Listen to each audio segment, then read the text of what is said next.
How can something be massive and at the same time invisible? That's the mystery of black holes, the remnants of stars that scientists believe hold essential information about our universe. At Northwestern, researchers are paying special attention to black holes and bringing new information to classrooms at many levels.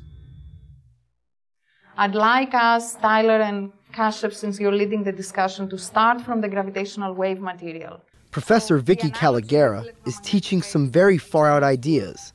In this freshman seminar about astronomy, Caligera is helping students understand how black holes work. If two black holes are going one around the other, you get strong gravitational waves, but two suns going one around the other, you wouldn't get it. What's the difference? Well, black holes are compact objects, so they warp space-time at a much greater degree. So. Exactly. Caligera and her students will look at a wide range of extreme astronomy phenomena, not just black holes, but the study of these massive bodies is an example of how Caligera and her colleagues lead discussions in the classroom and in the research world. We're looking at the system now.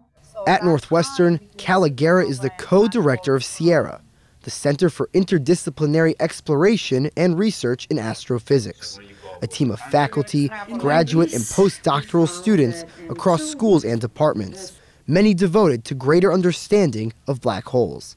The black hole is coupled with a star that is giving mass to it.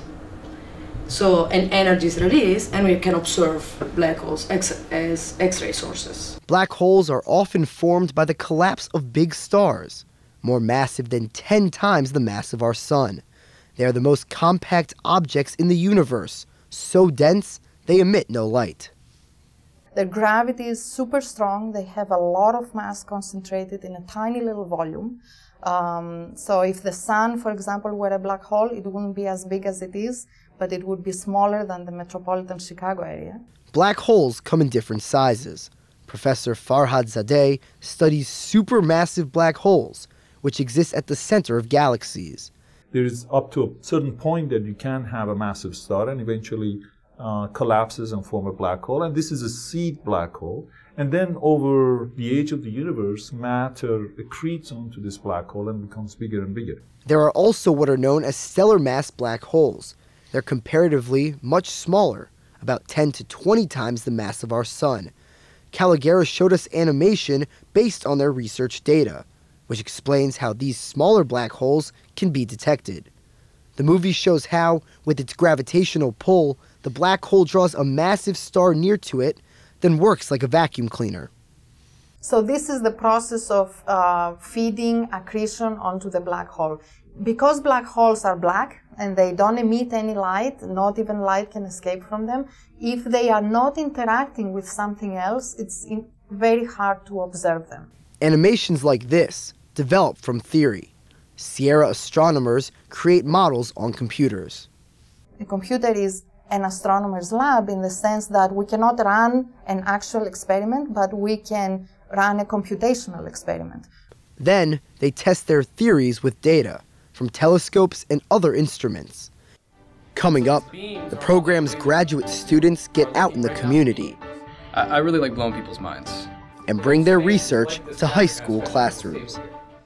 I'm doing simulations of pretty massive globular clusters, around a million stars. And these are some pretty smart people sitting around a table.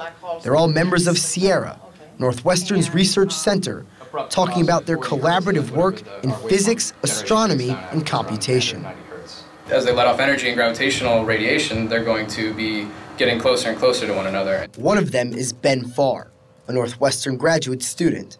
Farr studies gravitational waves, ripples in space-time emitted from the merger of massive bodies such as black holes. But Farr spends a lot of time away from his desk. He makes appearances in classes at Northwestern. You can see that in the light that we collect down here at the photodetector. And in classes at Evanston Township High School. We said how we define a black hole, but where does it come from? In fact, his involvement at the high school is funded by the National Science Foundation. This program, called Reach for the Stars, is part of a nationwide effort to bring the latest science to secondary schools. And I throw a ball in space, it travels in a straight line, right? One of the things FAR wants these students to understand is gravity. With the help of some stretched fabric, FAR shows how gravity is created when massive objects curve space. It's going to go towards it, right? It's going to bend it out of a straight line. Either a deflection of a straight path, or we can even get into an orbit around it, right? So what Einstein said is, think about space like a fabric, and mass causes curvature in this fabric, and that's how we see gravity. When FAR puts a heavier ball in the fabric, you get stronger deflections in the travel of the ball, and we can even get orbit around it, maybe. The curvature of space is central to FAR's teaching on gravitational waves. The principle is demonstrated by this animation. Two massive objects, such as stars or black holes, orbit each other and ultimately close in and collide. The motion, scientists theorize, makes waves, ripples in space that could be detected. So far, gravitational waves have not been observed directly.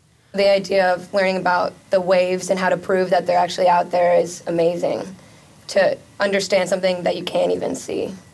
Joe Matthias Shelbert is the high school astronomy teacher. He says the students aren't the only ones benefiting from FAR's cutting-edge research. Oh, I am learning tons. He brings in ideas and activities and creates models on the computer that I can use not just this year, but year after year after year. And for his part, Ben Farr is helping Sierra and Northwestern fulfill an important mission, bringing the stars a little closer down to Earth. I think it's great to be able to go to a high school and just tell them about all the crazy things that are happening in the universe, but also get them to understand the underlying theories and everything that go into all of this research that people are doing these days.